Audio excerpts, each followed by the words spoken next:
Jack, a lot of people frown at this minnow fishing.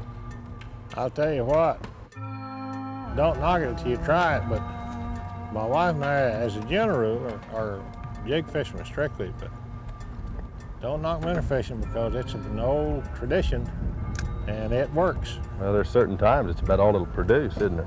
Well, I wouldn't admit that on a bet, but because we are strictly just about jig fishermen 100% of the time. Even during the winter months, we strictly stick with jigs and stuff. But on occasions, whenever I got a beginner or a greenhorn with me like you, then I'll go with minnows. You had to toss that in, didn't you? I had to say that, didn't I? Hey, look at that.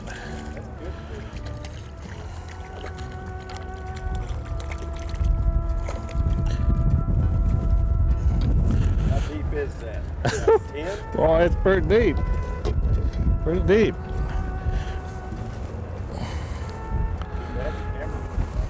Yeah, isn't that terrible? Boy, that's a pretty one. Now that's a Eufaula crappie, a baby. Let's put them right there. Here? Yeah. That was a super good crappie. I may have another one going here. You do have something going there. No, it's my minnow.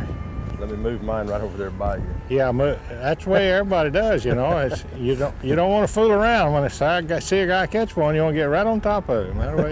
That way you either get your head peeled or get him at your crappie. No, I'm just about half as good as that other one, but he's still a nice crappie. But that just goes to show you that we got all sizes, and we're looking forward to having super years in the future. I may have to go to a bobber here. Well, it's helping me to help stay out of that brush, you see, especially using that minnow, and I wouldn't want anybody to get the idea that I ever use minnows because every time I do that, I get criticized because I've always said I use nothing but jigs. But whenever it really gets tough and the wind's blowing, you can't set your boat still, then sometimes it's better to use minnows. And I guarantee sometimes they bite minnow better. Jack, a lot of people put the fishing poles up this time of year, but you all stay after them 12 months, don't you? We go 12 months out of the year. I asked the department, couldn't they give us another month of fishing? And they said, well, you fish 13 months now, so how can you have another one? There you go, crappie. Nice one, too. See, I caught him way out yonder. I kept trying to get away from you. You kept crowding me out. I'm going to move into your seat here in a minute. Boy, how about that? Isn't that pretty? That first one's still the best, though. Oh, by far. You're doing all the good, so I'll put this one up. You can catch another one. Thank you, Barry. Barry, you see that fella over on the back of the boat over there right in front of us? That guy in the red cap over there. People like you ought to recognize him. That's Truman Dixon, a famous coach from Checotah here, and all the girls are crazy about him. And now that he's retired, you see him out here quite a bit fishing. I don't ever see him catch anything except when I'm not with him. That fella sitting on the front of the boat there, in front of him is Windsor Lou Allen, and Lou Allen, he's one of the teachers. And anyway, they're both educators from down in Checotah, Oklahoma, and they're super fishermen too. I got a fish on. It's a little easier to handle a whole mess of line. Nice one. Look at there. Look at this crappie. I want you to get my dip net up here before I lose some of these. Boy, I tell you what, that there is another nice crappie out of Lake Eufuala. Isn't that something? Jack, you mentioned that you fish out here 12 months a year. Most of the anglers you see out here are residents. Do you get some folks from out of state coming to Eufaula? Well, especially at certain times of year, Barry, we get a lot of people from out of state, and which thank God we do, because there's a lot of business around the lake that like to, you know, see them come in, and that's how they survive. Jack, we were talking about non-residents, numbers of them that fish Eufaula here. I think that recently you had a proposal with the Wildlife Commission to offer a non-resident lifetime hunting and fishing license. Yes, I did, Barry.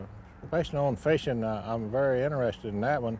I offered it $200 a lifetime non-resident fishing license. Right now, the non-resident is we have 3 licenses. The yearly license is $23.50. So in 10 years, if a person came back every 10 years, that'd be $235 approximately. So consequently, $200 should look pretty good to him if he comes quite often. And of course, we also have a 10-day for $15. And some people buys that, but the one that's mostly sold is a 3-day for $7.50. But I really believe that whenever we offer this $200 lifetime license, that we're going to see people picking up on that and saying, well, boy, this is great. You know, we now we can go to the state of Oklahoma and we don't have to seek out vendors that don't have these licenses and stuff like this. And once we get this one, we can go there every year. So we hope that this brings an influx of people to our lakes and stuff, and lets them come here and enjoy what Oklahoma has to offer. Of course, one of the other things is that once they buy that lifetime non-resident fishing license, maybe they will come to Oklahoma instead of going to some of the surrounding states for that next year's vacation. Yeah, that's true, because whenever you're looking at 3 or 4 people in a family that has to have an annual license, if they're going to stay more than 10 days, you'll be looking at at least $100, you see. And so consequently, I think this is going to be a super good thing for people that has kinfolks outside the state, and they'll say, well, let's buy them one. Maybe they'll come back next year and visit with us, you know. So I think we're going to be very surprised in what kind of response we get to that $200 lifetime license for non-resident fishermen. Jack, let's talk about some of the other parts of that proposal that you had as far as non-resident licenses and some licenses for residents. That's right. Well, you know, whenever you get started on something like this, your mind gets to working, and we get to thinking about non-resident people. We also have a lot of hunters out there, non-resident, that likes to come to Oklahoma, and consequently, right now they're paying $75 just approximately a year, for $74.50, I believe. But say it's $75, and in 10 years they're paying out $750. Well, we're offering a $400 lifetime license for the same hunting license. It will not include big game such as deer, elk, antelope, and turkey, but it'll cover the same thing that the annual $74.50 license can cover. And consequently, I think you're going to see a tremendous amount of people that will certainly appreciate that. You can just figure that if they looked at a 10-year basis at $40 a year, they'd have it paid for, you see. And consequently, it's going to be good for those people. And you're right, I introduced several proposals at that time, and one of them was that, you know, we'd also offer a combination along with this. Hunting and fishing. And that price of that will be $575. That saves them $25 if they, instead of buying them separate, if they want to buy them together, it saves them $25.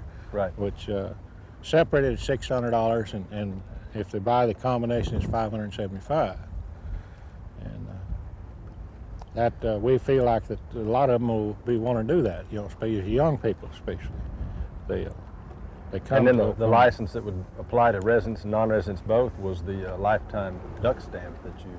Yeah, the lifetime duck stamp that the proposal that was introduced. You know, we have a lot of duck hunters that gets disenchanted with vendors because they just don't stock the duck stamps. And a lot of people don't realize that duck hunters, you know, has to have these every year, and consequently they just forget to stock them. They're not that expensive, $4 a year, but when you get to thinking about it, it's not the price of something sometimes, it's just how hard it is to find. So we're going to offer a $50 lifetime duck stamp for all the people, resident and non-resident, so that once they purchase this, they don't have to worry any longer about seeking out that vendor. Look at there, water fish.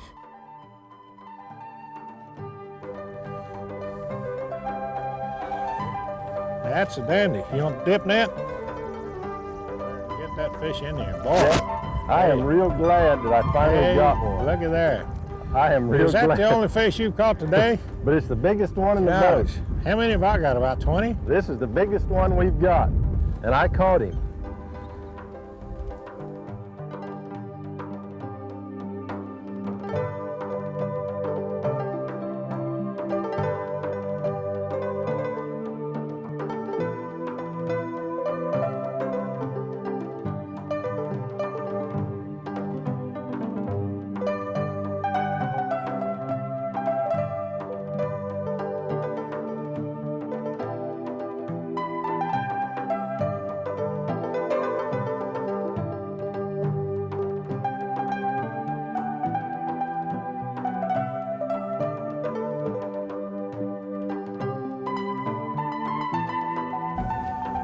Look at this.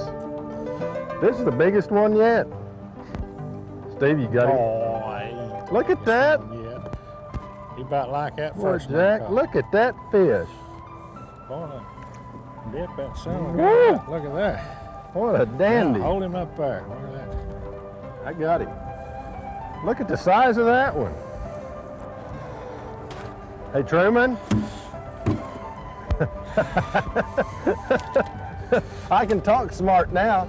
Well, there's a nice one right there. Look at that.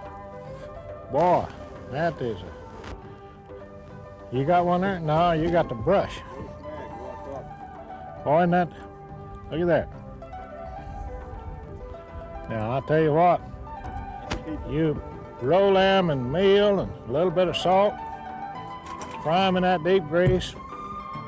Put a few pinto beans on the table with some cornbread. And I'll eat a Christmas dinner that way.